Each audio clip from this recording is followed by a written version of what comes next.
Okay, we are recording. Stephen, how are you today? Very well, thank you. Lovely, lovely.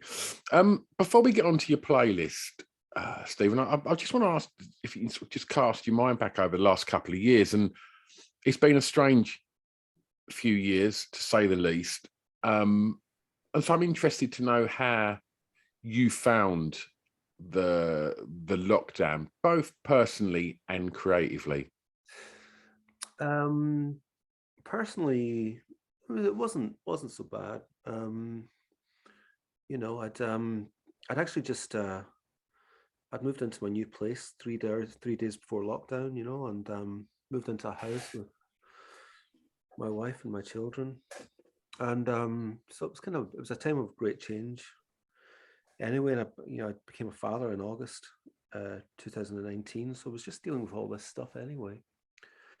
and uh, and my wife had two children previous to that. So yeah, there was so much change happening anyway that I don't know. It would have been a surreal period anyway, but it's sort of I don't know. It just I just had a lot to be getting on with, I think. So it didn't affect me too much personally. Creatively, well, around the house, I just used to make up songs with the kids. It was pretty good.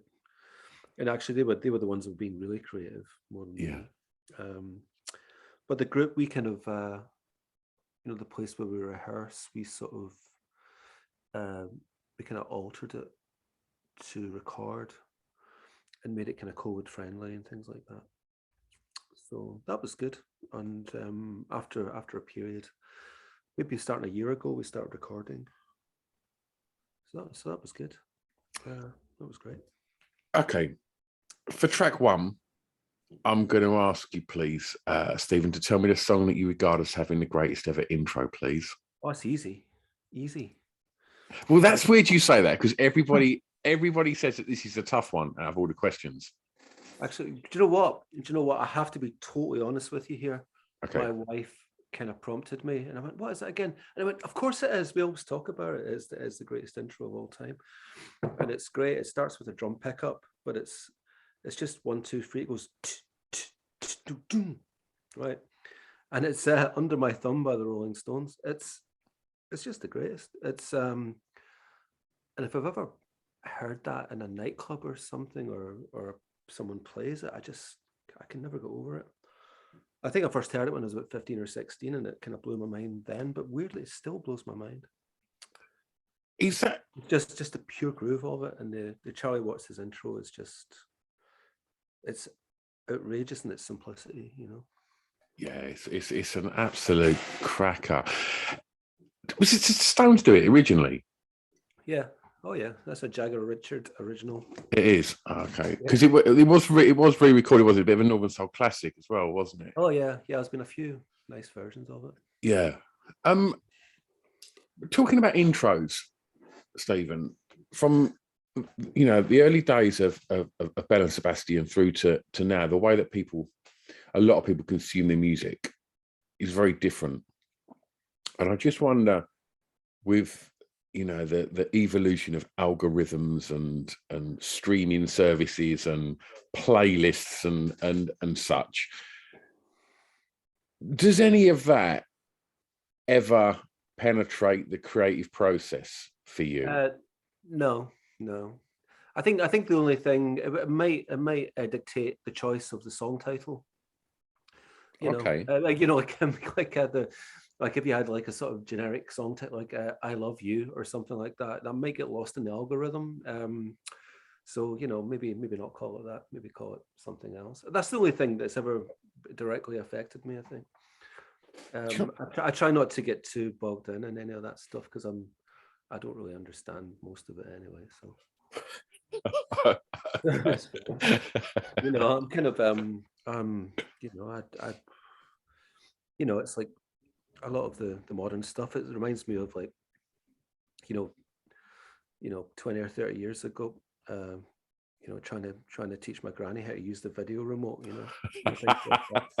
I now feel like that person. I feel like my granny with a video remote. That's kind of, to be totally honest with you. But There's others. Well, we're in a big group. There's 7 of us, and a lot of them are more savvy than I am, But yeah, creatively, yeah, I don't think so. I no, I don't know. I mean, God, that's just like it's like just like descending into a rabbit warren of hell. I don't know, I definitely Stuff think it's a into slippery slope. yeah, just you got to forget all that stuff. Did it ever enter into the sort of the process, when you was kind of, first starting to try and sort of tailor anything to get radio play? Was that something that would ever be considered? No, I mean, like we just had this sort of story of the band's quite interesting, really, because like we kind of owe our success to radio play in a sense, or it kind of sprang from that, and it was basically like Stuart and our manager at the time, Neil. I think they just took a white label. They got in a van and drove to Manchester, and and went to the BBC and handed it to Mark Radcliffe, and he played it. And then we got a radio session, and back then it just sort of spread word from mouth from that initial radio broadcast. And right, and at that point, the internet. We're talking 1996. This is like 26 years ago, and it was just on the cusp of the internet really becoming a force, and it just sort of spread through that as well. People setting up chat rooms, and it just went, So it's I think getting in the van and handing it personally was a big thing. And we were played on the radio. We bypassed the music press and everything. It was a very direct communication. We got played on the radio then. All the other guys, radio. At that time, we're still talking Radio 1, And, Yeah. So it's like, Lamac and Wiley. Yeah. John Peel. They played us. So it was great. Very, very lucky. Well, we're looking back a little further now, and for track 2, I'm going to ask you, please, to tell me the first song you remember hearing that had an emotional impact on you, please. Again, that was kind of easy. As a Van McCoy, Do the Hustle, and I guess it was the summer of.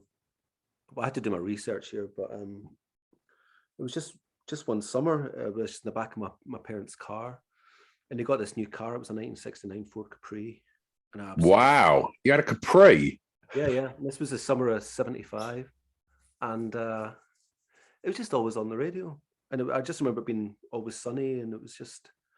And every time it came out on the radio, I was so happy, and I just loved it. And it came on the radio all the time. So yeah. And every time it came on, I just felt this emotional thing towards it. I still do. I mean, when I hear the intro, it's really, really magical. It's got this kind of golden, summery sound to it, which I don't know. It just sends me right back there. It's wonderful. What's the emotion?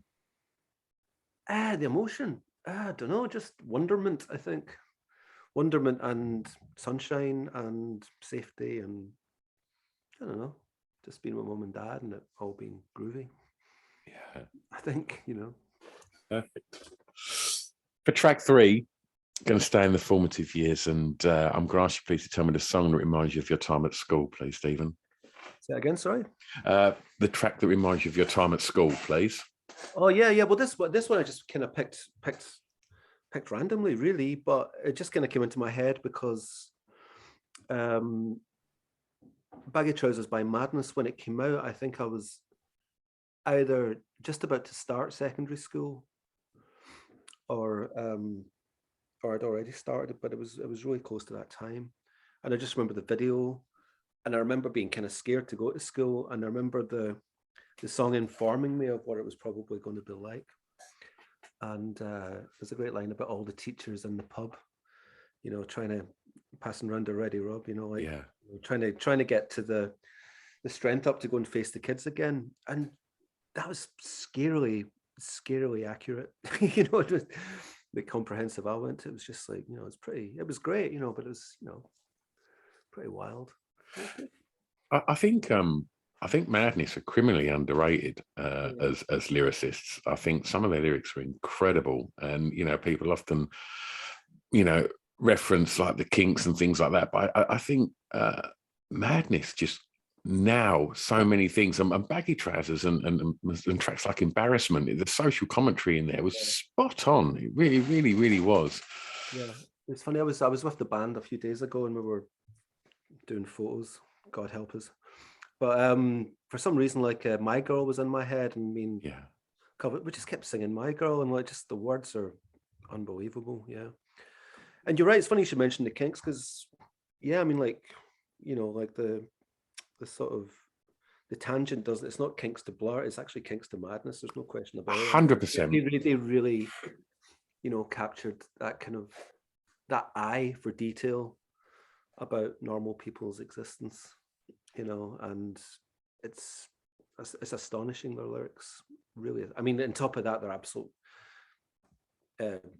musically, they were genius as well. I mean, what they put together, and this completely original sound from different forms, music hall and reggae and all kinds of things. Yeah, they're brilliant. Not to overlook the videos as well. The videos as a young boy, I'm 48, and seeing them videos as a young kid, it was just so exciting. They just looked like people you see walking down the street, but it was like they were having the best fun. It was like they were just the greatest band that were, as a kid, seeing Madness videos on Top of the Pops was absolutely incredible. And the Baggy Trousers video, seeing Lee Thompson, flying through the air. It's amazing. Oh, that's great. I mean, they were the boys next door. I mean, they really were. They had that feeling about them, and they were, they were the kind of guys you just run into, And I kind of looked him up. It's kind of I was thinking about Suggs. He was just a kid himself. I mean, like, he was a really young guy, I mean, when he was one step beyond the album 79. I mean, he was only 18 or 17 or 18. Yeah. And just the absolute delivery and the, of his vocals and the wisdom of what he's saying is something else, And, and also, I think Absolutely was the second album I ever owned. I think got Regatta de Blanc by the Police was my first album. Got it for my birthday. And the second was Christmas '98. I think Absolutely was my second. It was like, runs deep, I mean, your first records are meant to be a bit embarrassing, but they're pretty two solid choices there. Well, that's nothing. One of your, I think, is it your next question, which asks me,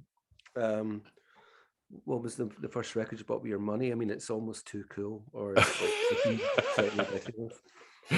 Well, before we get there, I just want to ask about school. Was that something that you enjoyed, Stephen?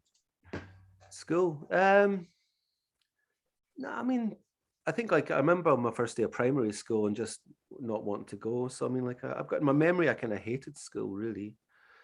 Secondary school, it was going to a bigger school, and it was like, a comprehensive, and I was a bit scared because it was just going to be a bit wilder, sorry. And I actually enjoyed secondary school more. It was, there was a few hard nuts, but they were all nice to me, so it was all right. It wasn't too scary, and I made friends, and had a pretty good time. I was still I always like my academic career is noted from staring out the window, daydreaming, and that never really changed. So it was all right. Yeah, I was the first person. Well, I was the first person in my school to get the belt, right? And I think, well, if you're 40, I'm 53, so I mean, it would have been phased out by the time I think the belt was banned, 1982 or something. But I was the first person in my year in first year to get the belt. And all the tough guys were, who's this guy? Who's this guy? Do you know what I got it for whistling? And there was this song called Tom Hart by Piranhas, or it was Piranhas by Tom Hart. I can't remember. It was and I was in this class. They were pretty tough. It's a pretty tough class, there were pretty few hard guys. And they were winding up the teacher. Everybody was whistling this, and I wasn't. I was just doing my work, and and and she go, next person that does that. And of course, I'm just not thinking. I'm just like, I just love music, and I just found myself whistling it without even thinking, and I get dragged outside, whacked, and the word spread. He got the belt, and everybody thought I was a tough guy. And then all the top boys stood back and went, "Who's this guy?"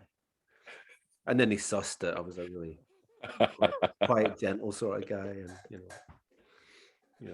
I'm not a threat to their dominance, so it was all right. You referenced looking out the window, daydreaming. What did young Stephen want to be?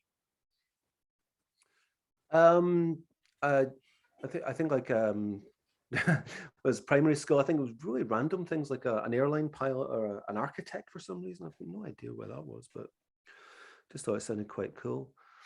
And then by the time I was about 11 or 12, it was musician or being a band or being the Monkees or the Beatles or it was quite impressive. I was talking to my dad and he went, "Oh yeah, when I was 12,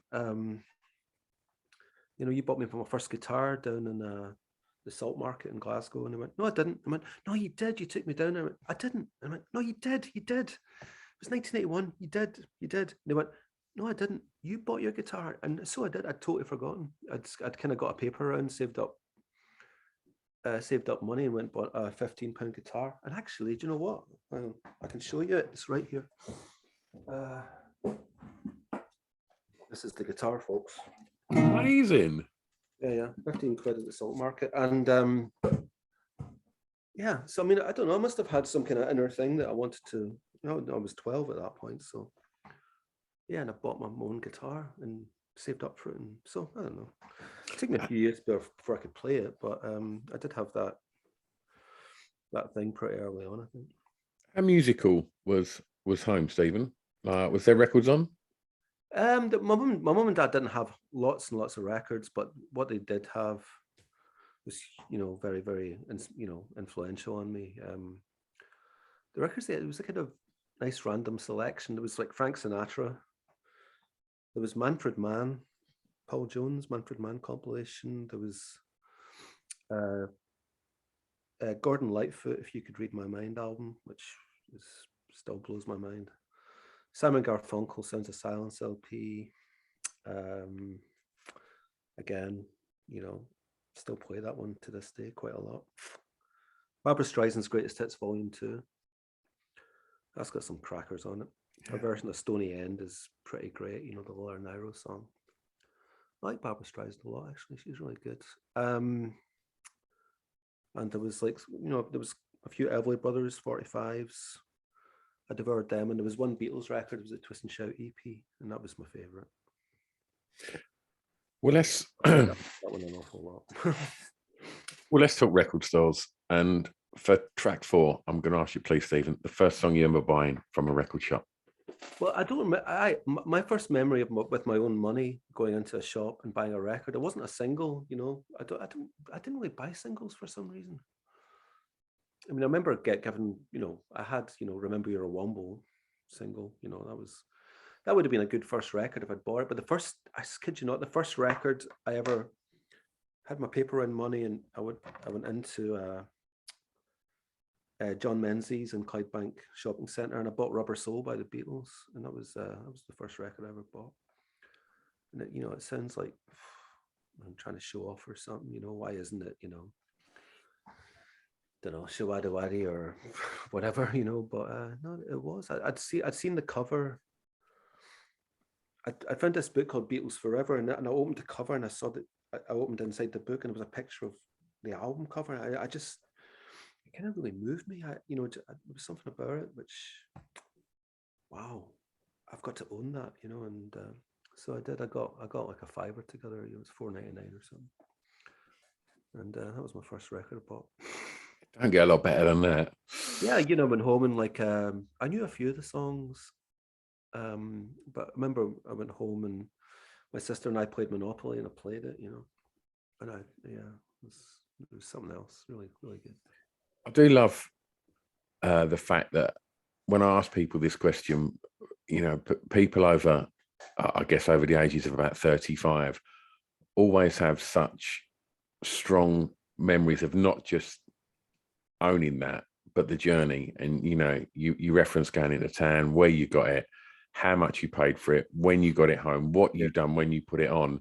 And I think that that's something that's lost in the digital age of streaming services. And I think that's a shame. I do think that something is lost there in that attachment to the journey. And just one last question on record shops. As I guess the independent record shops have probably been like, very important for a lot of, I imagine, Belle and Sebastian fans. What's your relationship been like with the independent record shops over the years? Strong. I mean, there's one in Glasgow. I was in. Pardon me. Well, my wife and I were there on Sunday, and we're buying records. It's Monorail in Glasgow, which is the best independent record store. Very, very, very strong. I mean, like when our first record, Tiger Milk, we went around personally to give the record out, distribute the record among our local independent shops, of which at that point in '96 there was a few more than there are now. Most of them are gone. And I've still got, actually, part of my memorabilia, I've still got the receipt book somewhere. It's one of the things I keep, of like going into Lost Chord and Barrows Road and giving them, 10 albums and getting a receipt for it. And, what, on like sale or return? Yeah. Oh, amazing. Those were the days. We actually, because they were, this is before we were signed to a label. Well, it was a Stowe College, it was like a college project, really. And we had 1,000 copies and we took them around the shops ourselves. It's great. Let's move things forward a little bit for track 5 and the song that soundtracked your years clubbing, please, Stephen. Well, yeah, I was never much of a clubber, to be honest with you. Like to say, I was, when I was a teenager, I was just right at the forefront of the clubbing scene. I just wasn't really. I just, kind of a bit of a homebody, to be honest with you. The one point I do remember being in clubs is sort of during the Britpop era, kind of mid-90s, and I was actually kind of older then. I was maybe like 26 or something, 25. I remember going to clubs every week at that point. I remember on a Wednesday night, we used to meet down the hall and then go, there'd be an open mic on, and then if we went in the centre of town, pubs were open for another hour, so we'd have a drink there, and then we'd go to the Garage, which is also in Suckhill Street. And it was sort of, like I say, it was a Britpop era, but it was like tied in with like playing lots of kind of mod 60s stuff, Small Faces and all that kind of thing. So I mean, when we said clubbing, I'm not really a clubber. I suppose I was kind of then. And just randomly I picked Disco 2000 by Pulp. Great pop record. I remember always being played and being a big song at the time. It's weird, isn't it? I've run an indie venue and club night for 31 years, and it's crazy to think that when I throughout the 90s and the early noughties and such, anywhere you went in any town, there'd be 3 or 4 student indie nights, or as you say, that they're them kind of Northern Soul mod indie crossover nights, and they've all gone. They barely exist anymore. And thankfully my venue still seems to be sort of doing okay. But yeah, I don't know. It seems that the indie nights just disappeared. Like maybe I'm just too old to know that they exist, but I never see them floating about anymore. Not that I've got any place to be knocking about in them anyway at my elderly state, but always used to see flyers and posters and such for indie nights wherever I went, and it seems them days are gone. Maybe there's a few still hanging on. I forgot to mention. I was saying clubbing night. There was one club I did go to quite a lot to, which was Divine in the art school, Andy Symington, and that's been going for, I think it's 30 years or something. It was 92 it started. And there, that's still going. I mean, it's changed venue a few times, but he's still doing it. And the Northern Soul Nights, Uptight and Goodfoot, they were really big during that period. You know, Yeah. They're not around, I don't think. For track 6, Stephen, I'm going to take you home for a favourite song from an artist from your home county, please.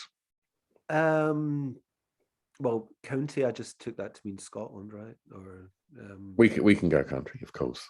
It's county. I don't even know what county I'm in. It's like I'm in Glasgow. I used to be part of Lanarkshire. I'm actually a bit vague on that. But I just picked. It's quite an obvious one, really, which was a band that I think one of the first songs I learned to play on the guitar was by this band. The band's Orange Juice. And like, I think anyone of my age, and also like Stuart, our singer and stuff, and a lot of other people, they were just a very, very key band for everybody. This kind of magical group from Scotland. I mean, I think actually the singer's from Dundee or something. James Kirk, he's Glaswegian, or he's from just outside Glasgow.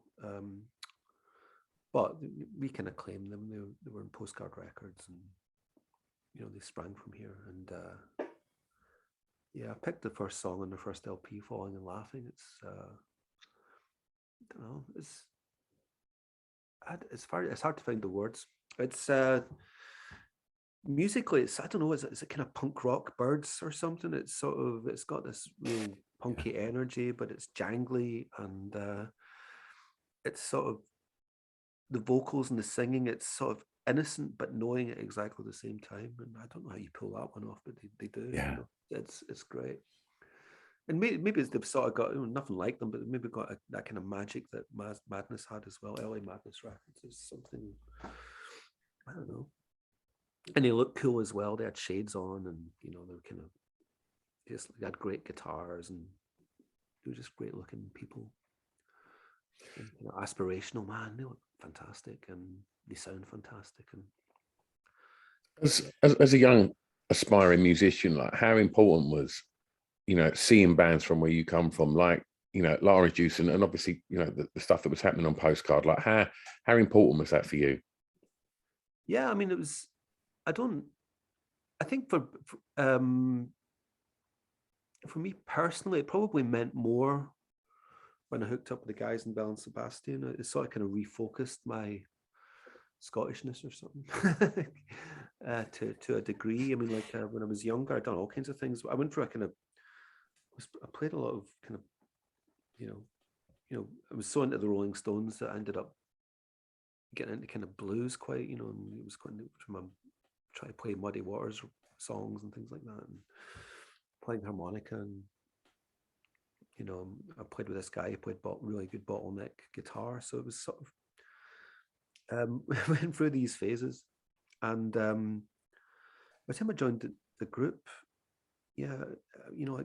Postcard was really important. I sort of remembered, and maybe it was because we were going around distributing the records ourselves, and it felt very, very homegrown and kind of punk rock, and so it was definitely a touchstone to what we were doing with Postcard. It's kind of legendary. The Alan Horn, his flat was in West Brunswick Street. We knew which door it was, and he had the master tapes in his drawer, and things like that. There's a kind of magic to that as well, and absolutely a romance, definitely a romance to it. In the early days of the group, it felt like that. It felt like a connection to that. Very romantic. For the last track, Stephen, you can play DJ and tastemaker now, or I think they call them influencers nowadays. Right. Stephen, can you tell me a song that you think our listeners may not know that you would like them to hear? Well, it's always a kind of dodgy territory, this, because assuming that people don't know stuff. One thing I've learned it from my nieces, and actually ties to what you were talking about before, the influence or the process of buying a record and all that's gone. But people are so eclectic now as well. You know, I think one upside of the digital age is that people, you know, like a lot of people, younger people, have a really wide range of musical knowledge that maybe I didn't have. I wasn't quite so eclectic. I like to think I am now. Anyway, I just thought of a song at random, and I looked on Spotify and I had like 200,000 listens, and I went, well, that's not too many, you know. So anyway, it's a record I was trying to rip off recently. Being inspired by it.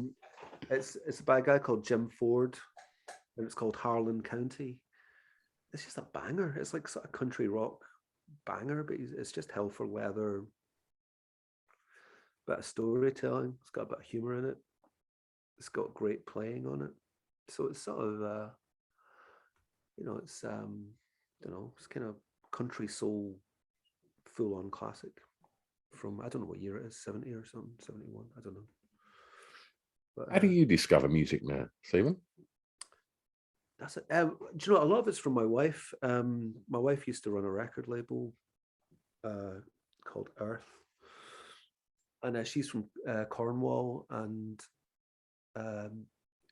you know, a lot of English folk music is her thing, and I've got so into a lot of that stuff, and yeah, just what she plays, and she plays lots of kind of female country folk artists, which I you know, like I normally wouldn't come across, and so it's been great. It's been great, and she also, like, her and her daughter, they really like Taylor Swift as well, to the other side of the spectrum, and went, oh, Taylor Swift's on. I quite like some of that. So I don't know. Just I think being married is it's like sort of changed how I listen to things to a degree. It's good. It's good to live in, and she's got some amazing records. I'm actually looking at them just now, and I'm kind of, we've only been living together for a year or two, and there's still a few I've got to get to and discover, you know. So that's exciting. And also, I think just listen to the radio, you know, like, Yeah. I don't know. I was I don't know, just an example. Like, I was listening to Radcliffe and McConey, and this song came on, and it was an artist I'd heard of and seen live and stuff. And I was like, that's a great song. What is that song? What's that song? It was called Moderation by Kate LeBon, you know, and I went, oh wow. Then I started playing lots more Kate LeBon. So I mean, that's just your kind of traditional way of hearing stuff, but yeah, just listen to the radio. Well, we put together a Spotify playlist to accompany the podcast with all the songs that we've spoken about today, Stephen. Looking ahead to hopefully a more connected and positive 2022. What are you looking forward to from the rest of this year, Stephen? And what's going to be happening professionally? Got records coming out and playing live is what I hope to be doing. Well, the records are happening. We're supposed to be playing the UK as we speak, February 2022, but get put back to November. So I'll be looking forward to that. Playing again. Wonderful. I know I've got this horrible feeling I've developed stage fright in the last 3 years. We did this thing called a TED Talk, and I was kind of terrified. I've never had stage fright in my life, and I'm hoping it's not like an effect from the pandemic that I've now got stage fright. You know, in my 50s, I'm now frightened to go on a stage. But did you find that you got a kind of a little bit of sort of? I mean, I certainly got a little bit agoraphobic. I found when we was let out, which sounds ridiculous, when we was let out, when the restrictions were lowered, you know, in the first time, I went to see someone about half an hour away, and just for a meeting, and then when I finished, they were like, no, I've got to get back, mate. I better go. And as I was driving back, I was thinking, I haven't got to be back. I've literally been sitting indoors for the last year. What is this pull that's making me feel like I need to go back home? And I thought that was quite scary. And I thought, right, I need to kind of address this and not feel that desire that go back home.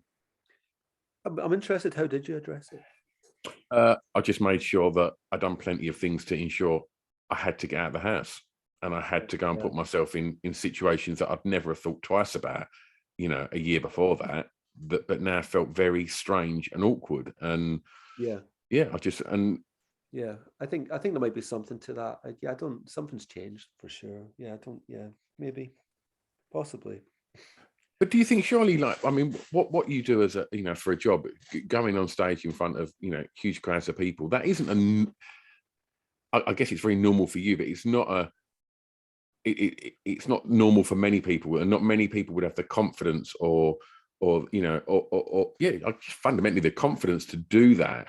Do you think it's anything like, like a boxer that doesn't train? If a boxer doesn't train and Yeah. fights, can lose, do you think you have to kind of stay match fit, for want of a better description, to do gigs? I know obviously you rehearse and such, but Oh the yeah, yeah. actual experience of being on stage, is that what's more scary than anything else? Yeah, well, it's never scary at all because I mean, I played my first show when I was 15 or something, and played consistently ever since in one form or another. So it's a weird one. It's like I never envisaged being nervous or frightened of going on stage ever. I just could never envisage it. I just felt comfortable being there, and also, you're in a group, you're in a gang, so it's not like Yeah. I'm not the lead singer. I don't feel that pressure. I just go and have a good time and play the guitar and sing a bit and all that. But it's funny. Yeah, you have to be match fit to practice, and like actually that, like the last few months, I can't play guitar anymore. I think that was also like having my son as well, because just naturally I didn't have to practice so much because I was always holding a guitar. It used to actually drive my bandmates crazy because I'd always, we'd be having a meeting and I'd be like tinkering away on it, and eventually they sort of banned me from doing it. But I was always holding a guitar, watching TV or watching a film, always holding a guitar, and just recently, I went, God, this hurts. better. But I've been too busy playing with my kid and doing all that, and God, I better start practicing. And and I think I've got it back, and that's fine. But yeah, it's funny. It will be weird being back out there again, but be wonderful as well. Be great. It will be, absolutely. I look forward to seeing it as well. Stephen, thank you so much for giving up your time today. It's been really lovely talking records with you, mate. Pleasure. Thank you. Thank you. All right. We just press stop on there.